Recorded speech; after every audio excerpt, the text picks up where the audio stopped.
Today, we have a Western Digital drive that came in completely dead. Not spinning, no sound, and completely no activity at all. When a drive shows up like this, it's easy to assume that it's mechanically failed, but that's not always the case.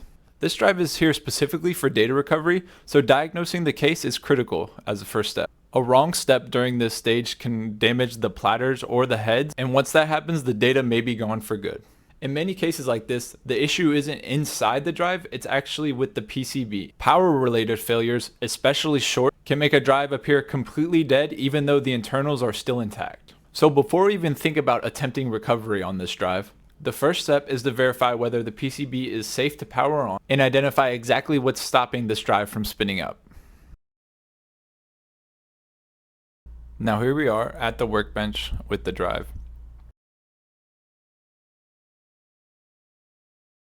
Like I said before in the intro, we're just trying to figure out if the PCB is shorting our enclosure right now. So let's get the enclosure and try it out. Now we have the drive, let's power on our enclosure. And we can see the light turn on, indicating power. And as soon as we plug it in, the light goes out. I know that was kind of hard to see, so we'll move over to this version of the enclosure where the light is very bright. Plug it in and see right away that it's shorting out this enclosure as well. So for this step, all we're going to do is we're going to remove the PCB from the drive just to see if there's anything that we can see through a visual inspection that would cause.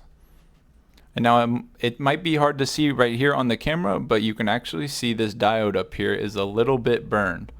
From past experience, this is a TVS diode on the 5-volt rail.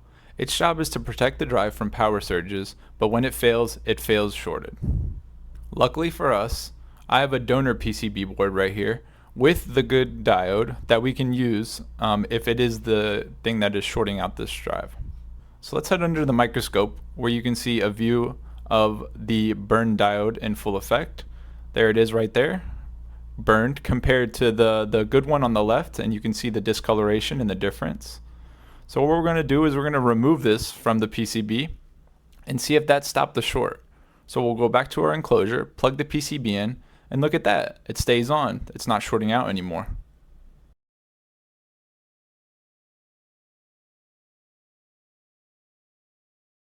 Now with the bad burned diode removed, we can take a good one from our donor board and reapply it back to the PCB.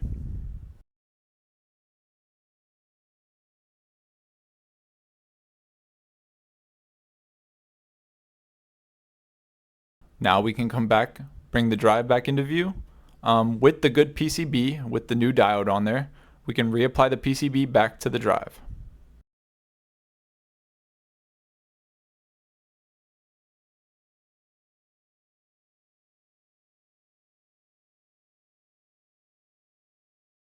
Now that we have the new diode on the PCB and the PCB securely attached to the drive, we can go ahead and test it.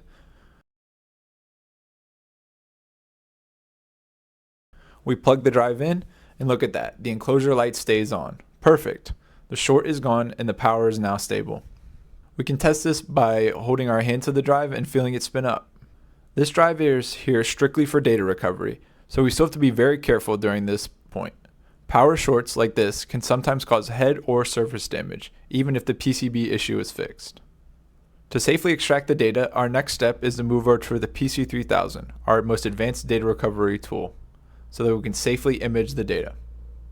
Once we're in here, it's business as usual on the PC3000. We work through the steps and voila, a successful data recovery and another happy customer.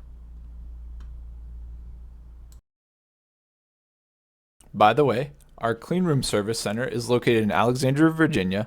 We would love for you to drop by with any data recovery needs. We service the whole greater DMV area, as well as our website has more information on how you can send us your devices for data recovery. Thanks for watching.